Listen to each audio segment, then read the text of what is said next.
El mundo está más cerca desde el Caribe. Zona Franca de Barranquilla presenta la información económica en CB Noticias. Hola, ¿qué tal? Muy buenas noches. Aquí comienza la información económica en CB Noticias. El alcalde de Barranquilla, Jaime Pumarejo, justificó el ajuste en las tarifas de los impuestos de industria y comercio y alumbrado público. Precisó que en este último los estratos 3, 4, 5 y 6 pagarán 6.000 pesos adicionales. El alcalde de los barranquilleros señaló que la modificación del estatuto tributario se hizo para nivelar la capital del Atlántico con otras ciudades en el caso del impuesto de industria y comercio. Se ajustaban para que fueran similares a tarifas de otras ciudades en muchos de los sectores que estaban pagando menos de lo que se paga, por ejemplo, en Bogotá. Este impuesto, que es el industria y comercio, es el impuesto creo que más pequeño que logran pagar los empresarios. Y la mitad de ese impuesto se descuenta contra el impuesto que se paga a nivel nacional. Es decir, que estamos hablando del impuesto más pequeño que pagan sobre las ventas y al mismo tiempo la mitad de ese impuesto es descontable contra la renta final de los contribuyentes. En cuanto al alumbrado público, el mandatario detalló que el incremento en los estratos 3, 4, 5 y 6 será de 6.000 pesos y no incluye al sector comercial e industrial. El problema no es el impuesto de alumbrado público, el problema es que le están cobrando una tarifa de casi 800 pesos kilovatio hora, que es desfasada y la verdad no está atada a la realidad de los costos de producción y transmisión de la energía eléctrica en Colombia. Pero este suceso tenía que suceder porque duplicaron el costo de la energía para el sistema de alumbrado público. Pumarejo afirmó que cuando los costos de energía para el sistema de alumbrado público se nivelen, los cuales deben ser debatidos en el Consejo Distrital antes de 2 años, los barranquilleros volverán a ver una reducción en el valor de este gravamen. Las alzas en impuestos afectarán el crecimiento económico, la competitividad y disminuirá la atracción de inversión nacional y extranjera en Barranquilla. Así lo sostuvieron varios dirigentes gremiales. Tras un análisis de las alzas en los impuestos de industria y comercio y de alumbrado público para el sector comercial, industrial y empresarial de Barranquilla, contemplados en el Estatuto Tributario Distrital, los gremios económicos de la ciudad advirtieron sobre las consecuencias que traerá para el crecimiento económico la inflación y la competitividad en la capital del Atlántico. Los gremios señalaron que el impacto será negativo para la economía local, teniendo en cuenta que Barranquilla es una de las ciudades que mayor variación de precios ha experimentado, alcanzando un IPC de 10,02% en lo que va de este año.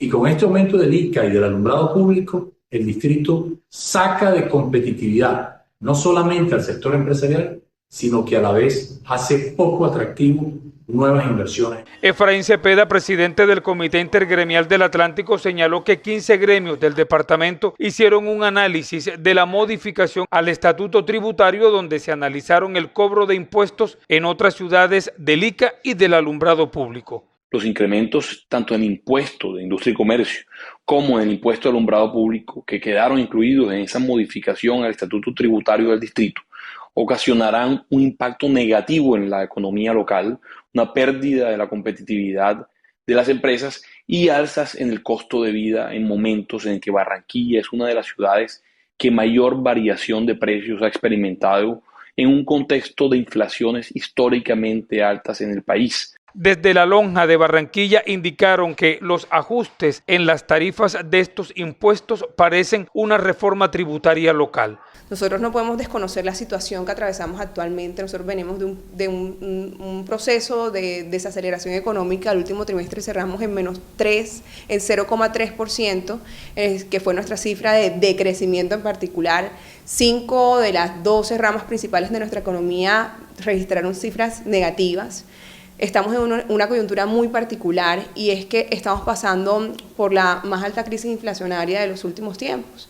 ¿Sí? Entonces, mientras por un lado la autoridad monetaria intenta controlar la inflación aumentando la tasa de interés, aquí de forma territorial aumentan los impuestos, que al final eso se va a reflejar en precios. Aumento de impuestos igual a aumento en precios. Y lo hacen en la segunda ciudad del país donde mayor variación de precios ha habido, que es Barranquilla.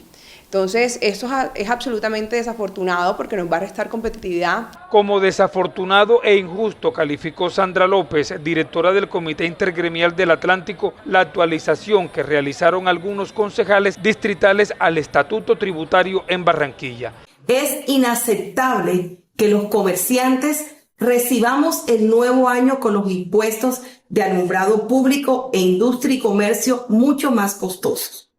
El aumento del impuesto del alumbrado público llega en momentos de mucho inconformismo ciudadano por el elevado costo mensual de la electricidad. Para el comercio de materiales de construcción, artículos de ferretería, productos de vidrio, productos farmacéuticos y medicinales, la tarifa del ICA se incrementó alrededor de un 43%. Para el comercio de vehículos nuevos, el incremento del ICA también es de aproximadamente del 43%. Los productos de alimentos, abonos y materiales básicos para la agricultura y la ganadería y la fabricación de productos farmacéuticos, químicos y botánicos sufrirán aumentos en el impuesto de industria y comercio del 37%. Para las demás actividades industriales, el aumento del ICA será del 57,1%. La ministra del Trabajo, Gloria Inés Ramírez, aseguró que 204 productos y servicios no tendrán que dispararse en sus costos por el aumento del salario mínimo. Entre los productos de la canasta familiar que se benefician por no tener posibles incrementos son la leche, carnes y derivados. Hoy nosotros hemos discutido en primera parte las medidas para hacer la protección del poder adquisitivo del salario. Y es decisión unánime de la mesa, todos estuvimos de acuerdo en mantener las políticas de desindexación que empezamos a trabajar el año pasado, donde desindexamos 116 artículos de 204 bienes y servicios que estaban caracterizados. Y ahora la cifra. La tasa de ocupación de la población con discapacidad del país fue del 22,8% entre agosto y octubre de 2023. Esta cifra fue inferior en 37,6 puntos porcentuales a la de la población sin discapacidad. Según el DANE, la tasa global de participación en la población con discapacidad fue de 25,6%. La tasa de ocupados se ubicó en 22,8% y la tasa de desocupados alcanzó el 11,12%.